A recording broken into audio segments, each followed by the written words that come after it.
The Bulls reportedly want to sign Josh Giddey to a 4-year deal to match up with Matas Buzelis pending contract extension once his rookie contract ends. And also, Asa Newell has his workout officially with the Chicago Bulls. How good did he do? We're going to talk about it all and more right after this. You are now tuned in to Chicago Bulls Central, hosted by Haize, your number one spot for all things Chicago Bulls.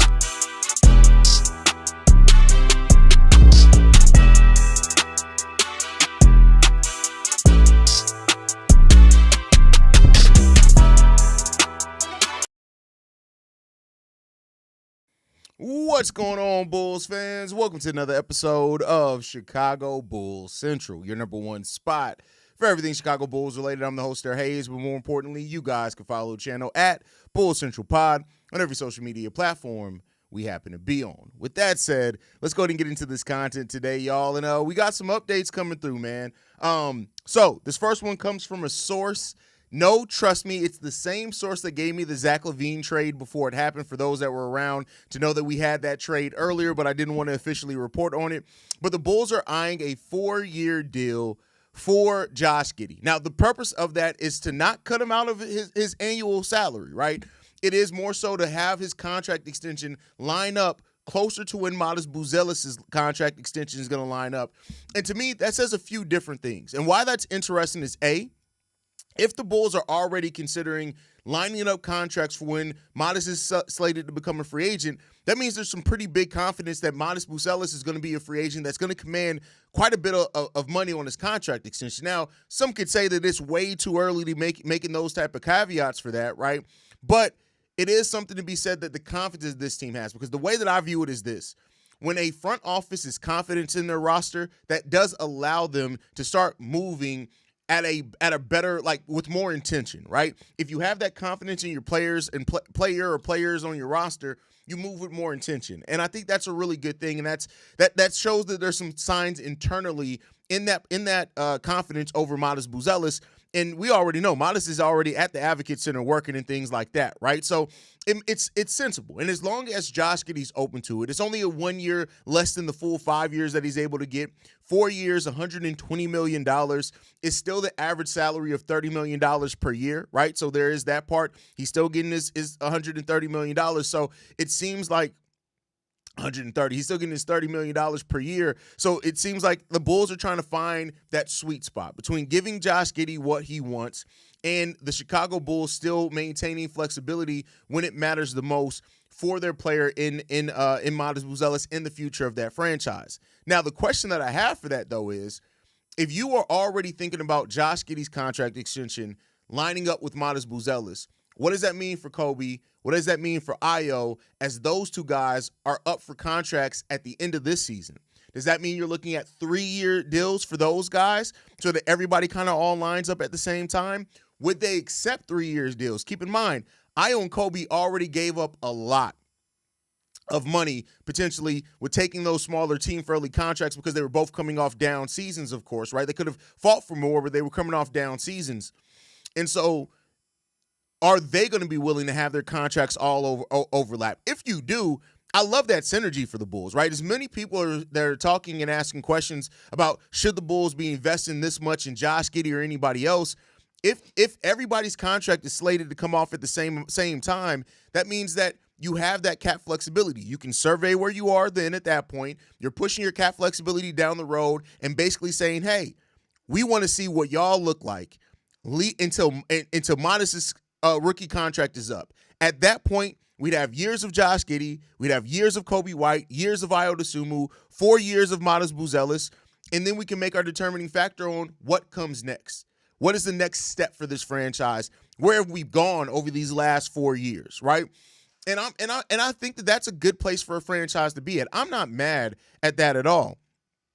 And as long as, I think when you go into the negotiations, the thing that I've always said, if you have a plan for a player and they understand what that plan means for winning, for flexibility, for all those things, if the player's in the right mindset, they'll buy into that plan.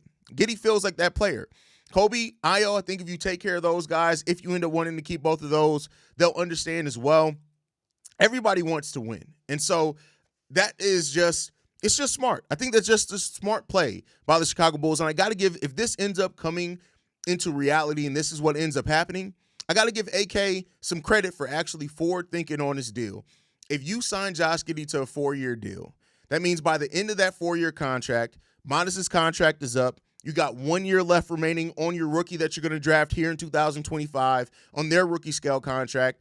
And you should really have a nice evaluation on where you are as a team. Now, that's not to say those are the only moves you're going to make between now and those 4 years. No, you still got to make moves to continue filling out this roster, finding pieces that work for the team, veteran pieces, whatever it is. But it does give you that path. And that's basically saying, all right, where are we at as a franchise in the next 4 years? And then we got to make the determining factor on, is this roster worth the continued monetary investment after that 4-year period? So I'm not mad at it. I think it's a smart deal, and it's something that AK hasn't always done. Let's see how you guys are feeling about it. Candace says, totally good with a 4-year deal. Agreed. Let's go Bulls. Shout out to Levante in the building. We got Jay Capone says, you're phone in. What's going on, Jay? I kind of miss Zach LaVine doing those slam dunks. I mean, yeah, I loved Zach LaVine when he was here. I'm always going to have an affinity for Zach LaVine, right? Levante also says, I'm good with 4 years. I think that's a good move as well. Makes sense, especially if everything works out. Yeah, and if it doesn't work out, it gives you an out, right? Like, if you're into this, 2 years into this, right, after Josh Giddey's contract extension, if you're 2 years into it and this team is still fighting to be a play-in team, at that point, you start setting up things elsewhere, right? So we'll see. Now, get Kuminga on a 4-year deal next. If you get Kuminga, then your evaluation of Matas isn't going to be correct. I understand it if they do, but I think people are overlooking how much Jonathan Kuminga is going to potentially take. You're basically doing exactly what the Bulls did to Coby early in his career. You're taking away opportunities for him to grow and player in a role. My personal opinion. I sure hope we get a 4-year deal. I mean, at this, like 4, 5, like I just hope that they have a plan. That's the overarching thing in this to me, is that it just sounds like it's good for this front office seemingly to be acting like a damn front office. That's what this thing seems like. They're actually operating like a front office, and it's crazy to say that, but they haven't always done that. So I'm excited to see it. I would love to see you interview either AK or Mark Eversley. Really get on they ass and ask questions the fans want to know. Oh, man, listen, here's the thing, and this is the thing that I understand. If I was ever given that opportunity to interview AK and Eversley, I couldn't, because then I would never, it would shut the door. Like, I couldn't ask exactly what I wanted to. Now, believe me, I'm not throwing no softball questions either, but I can't be like, hey, no, that's stupid. That's what I would want to do, but I couldn't do that, because then I'd never get interviewed again. I would never get an interview again, right? What, the Bulls may have a concept of a plan. This is progress. That is hilarious. We have a concept of a plan. Is why AK kept asking for patience. It could be. Listen, I'm not going to be somebody that glazes over or acts like AK's press conference wasn't shitty. It was absolutely shitty. It's hard to have faith in that team, but if you start showing actions while asking for patience, then you'll get them, right? That's always the thing here in Chicago. Like, if you show and prove, it's so simple. If you show and prove, so many things would go forward and change, right? I'm concerned about how Ayo and Coby are going to be treated. I'm not going to lie to you, Gregory. I share a little bit of that concern too. I'm not going to lie to you and act like, in the back of my mind, me and Pat talked about it over on Locked On Bulls today. Like, is Ayo being forgotten? And not just by fans, but like in the plan. Like, and could be wrong on that. We don't have all the information that the front office is using, the conversations they're having with Ayo. For all we know, they're talking to Dosunmu every single day, right? But it does seem like, whether it be through the consciousness or whatever else, that people haven't, like, as many people talking about Kobe's extension, not a lot of people are talking about the future of Dosunmu. But we'll see. Hopefully Asa Newell is the guy the Bulls pick in this draft. That being said, I want to see AK make aggressive push for Jared Allen to add next to Matas. Well, you're probably not going to see that, because if they make Jared Allen available, there's a lot of people that are going to offer a lot more than the Bulls can. But let's use this comment to segue, right? We'll get back into the comments here in a second. Asa Newell had his workout with the Chicago Bulls today, and through a birdie, I heard that the workout went absolutely, it went great. It went great. From what I'm hearing, Asa Newell really impressed, specifically with his ability to shoot. Apparently, his ability to shoot is well advanced, more than what they thought it was. And this isn't the first time we've heard this, right? We heard that he shot a lot better than people were expecting him to do also in the draft combine. But that shooting ability seemed like it was more than what the Bulls were expecting Asa Newell coming into the building. And I'll tell you this. If that ends up being something that holds true, like, not to say that the Bulls are looking for just shooting from their center position, but I think in the modern NBA, especially if Asa Newell ends up being a player that doesn't play center, which is still a chance, right? There's a chance that Asa Newell's long-term position ends up being power forward. If that is, you do want a power forward that can stretch the floor a little bit more. So I'll say this, is that Asa Newell's shooting surprising the Bulls is good. I think that's a good thing. But all the things that we already knew Asa Newell does well, seems like they all went off without a hitch. And it's funny enough, I asked the questions on the community tab on YouTube. I asked the question of Derek Queen, Asa Newell, Colin Murray Boyles. Which one of those players had the best chance in their workouts to change the Bulls' perspective, to move up the Bulls' board on them? I want to look up that poll where it is real quick. So it's been up for a few hours now. Derek Queen got 52% of the vote. Asa Newell got 40% of the vote.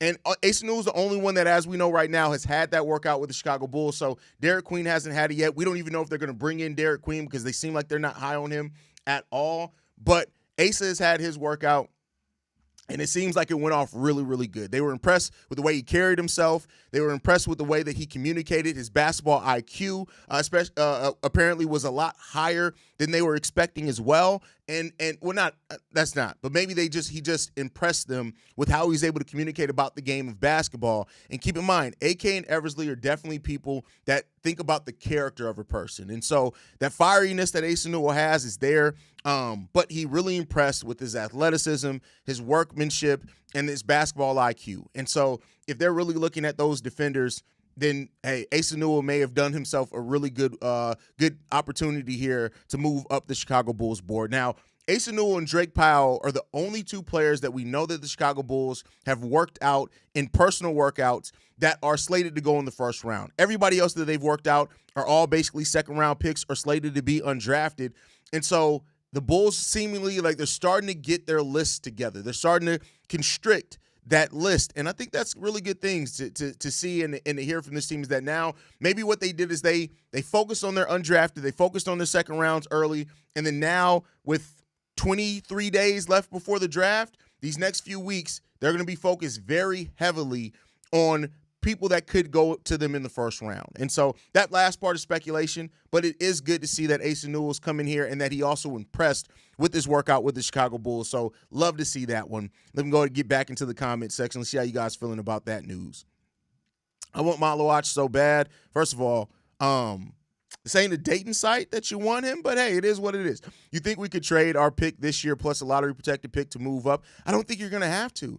If you're looking at the mocks, whereas at the beginning of the season, it seemed like there was a slim chance Malawach may fall, it seems like there's a higher chance, but I also think that the Bulls are looking for more switchable bigs than what Malawach is. Now, rim protector, he's going to be right away. Lob threat, he's going to be right away just because of his height. Strength he's going to have, but we'll see. I expect the Bulls to definitely work to have him in for a workout, though, for sure.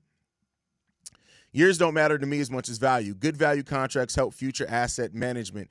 Yeah, but the thing is that guess what? You also, value is relative, because value is relative to not just the monetary amount, but the production that you get from a player, right? And how you have them viewed in your system. Two players can put up 15 points per game, but if that player is more integral to how your offense runs as a whole, that player that scores 15 points may be worth 10 more million. So it's really hard to say what is a value contract, right, without knowing what the production is going to end up being. But $30 million is not bad. Like, I think we got to put it in perspective. $30 million is 16% of the salary cap. For example, just to put that in perspective, right? John Salmons made a higher portion of the salary cap when he was here. And we know he didn't give the Bulls much other than that first year. So I'm just saying, like, it's just you gotta have the contract conversation in a different way, right? I hope the Blazers don't pick him. I saw he had a workout with them too. Yes, he had a workout with them late last week for sure. And Asa Newell's worked out with quite a bit of teams already.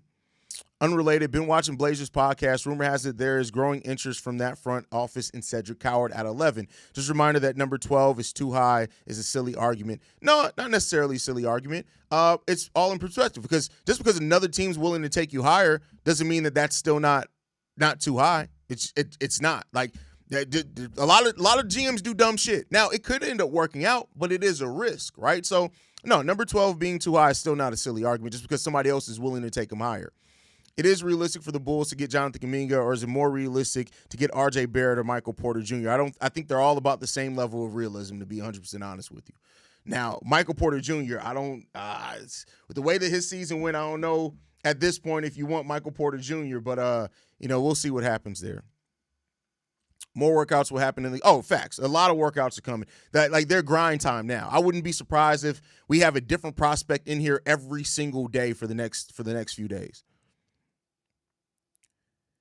Do you believe if the Duke center is still on the board, AK will take him? I don't know if Kaman's on the board. I don't know how they look at Kaman, right? And it could just be that not a lot was talked about because he just wasn't projected to be there. But we'll see. We'll see. I'm still going to be so pissed if the Bulls trade Coby White. I feel like he hasn't gotten a full season without LaVine to show his full potential. Let me go a step further than that. He hasn't gotten a full offseason where he's coming into the team with the same role he had last season. His rookie year, he was a rookie. He had no role, right?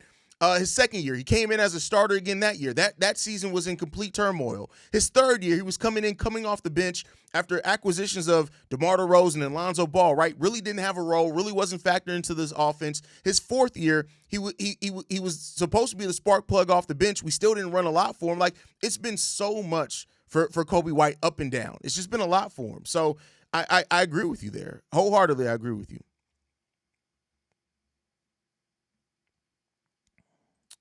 Hopefully AK can look around the league and start acquiring more assets. Listen, at this point, I'm not even worried about the acquiring more assets. Get players. Because if you can't draft well, you're gonna have a bunch of assets you're not gonna do shit with. Currently right now, I'm focused at them getting value out of every draft pick that they get. We got value out of Matas. It looks like it's going to be a really good pick for now and in the future. Get value. I'm at this point, I'm not worried about assets as much as everybody else is. I understand stacking assets and how it helps the team, make no mistake about it. But if you can't draft worth shit, all the assets in the world ain't going to help you because you can't draft worth shit. So I assume Asa didn't. Are you just coming in here? Asa actually impressed a lot. But he was high school teammate with Queen, and Queen was the best player by a mile on both ends. Queen was also better on the defensive end and MVP Mickey game. Yeah, but they've gone completely different routes from that.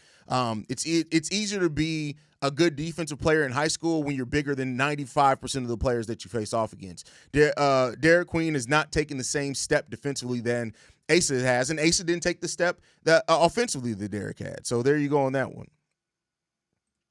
Dude talking about Queen is glazing. It is what it is, man. Just watch Asa Newell highlights. Love this kid so much. His heart, hustle, and muscle. If he's there at 12, I hope we take him. I mean, we'll see. I mean, it seems like there's a pretty good chance that he's going to be there at 12. But you never know. You just never know what's going to happen. How likely is it going to be for the Bulls to trade for another late first-round pick in this draft? And if so, what would it look like, Haize? I don't know, bro. Like, I really – you would think, like, Brooklyn with having 4 first-round picks, that maybe that's probably the easiest one to attain, where they're 26 and 27. Now, that is – the Bulls don't pick to the 45th pick, so that's them moving up 20 picks. So, theoretically, you're probably going to give up multiple seconds, if not a heavily protected first, to move back up. So, we'll see. We shall see. We shall see. B-Minor says, I like Coby, but he's defensive liability as a starter. He turns the ball over too much. Y'all too focused on his offense. No, I mean, that's what he does well, and you need that player on. You need a player like that on your team. And Coby's turnovers are a thing. I'm not going to act like Coby doesn't have things that he absolutely needs to work on, because he does. But again, a player that's role has changed every single year.